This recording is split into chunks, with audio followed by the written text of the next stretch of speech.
So, SoFi Technologies just had one of those days on the stock market. You know, a massive green candle. But with no obvious press release or big company news. It left a ton of people scratching their heads, asking one simple question: why? Well, today we're going to dive in and deconstruct exactly what happened. And this is the number at the heart of it all. A single-day gain of 6.6%. I mean, that is a huge move by any standard. So what on earth came together to cause this kind of surge? Let's find out. Here's how we're going to break it all down. First, we'll look at the day's performance itself. Then we'll see how SoFi was riding some bigger market tailwinds. We'll touch on a key investor concern that got cleared up. And then, my favorite part, we'll follow the money trail. After that, we'll check what the charts are telling us, and finally look at where the price could be headed next. All right, first up, let's zoom in on SoFi's big green day and take a closer look at the actual numbers behind this surge. Okay, so the stock closed right at its high for the day, which is always a really strong sign. But the thing that really jumps off the page here is the volume. Almost 74 million shares changed hands. That is a ton of activity, and it tells you there was some serious conviction, some real belief behind this big move up. So no single stock is an island, right? Next, let's talk about the broader market momentum and some of the external factors that were definitely helping things along. There were really three big things happening in the background.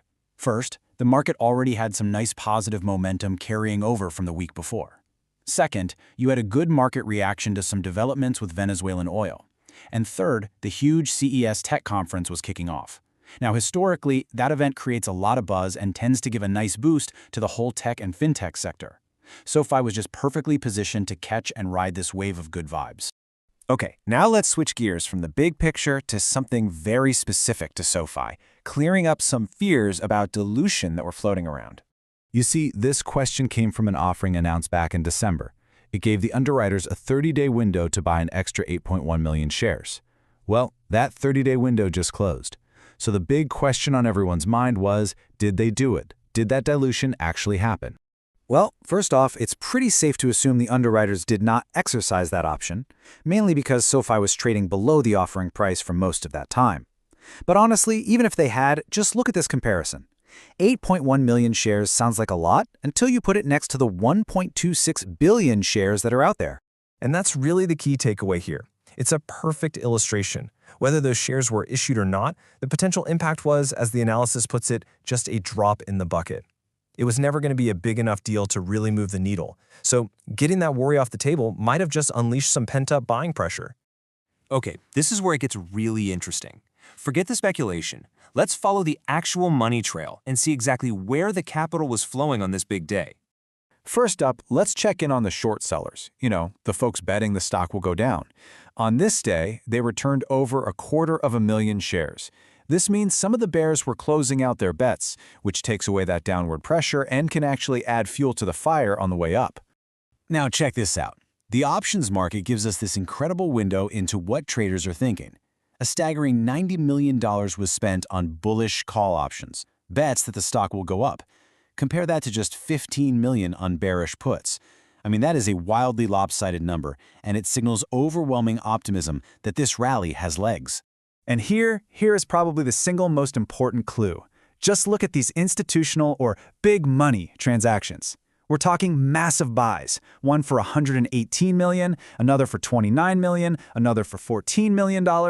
This isn't just a bunch of retail traders getting excited. This is serious capital being put to work. So what does that mean? It means this. When you saw people on social media asking, hey, is this just a bull trap, a fake out rally to trick people? The data was screaming, no. The flow of all that institutional capital strongly suggests that the so-called smart money believes this is the real deal. Okay, so we've got market momentum and a flood of big money coming in. So for our next piece of the puzzle, let's look at what the charts themselves are telling us, the key technical signals.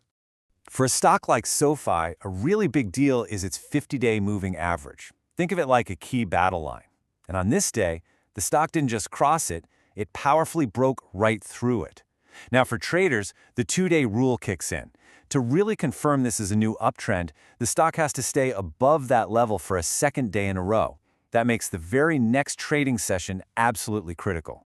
So, what are the actual numbers we need to keep an eye on? Well, to keep this new trend alive, the stock absolutely has to stay above $28.10. If it can do that, the next major hurdles, or what traders call resistance levels, are sitting up at 30.50 and then 32.51.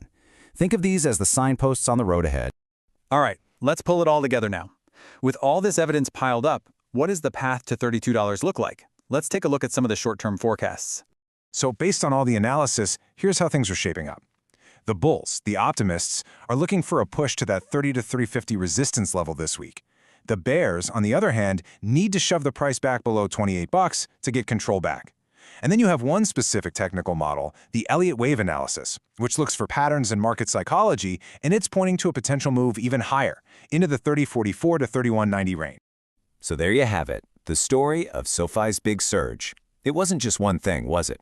It was this powerful cocktail of market momentum, investor fears being put to rest, and a huge flood of institutional cash that all lined up perfectly with a key technical breakout on the chart. And all of that leaves us with a big question. With all this institutional money flowing in and the charts flashing green, was this 6.6% jump just a one-day wonder, or is it the start of the next major leg up?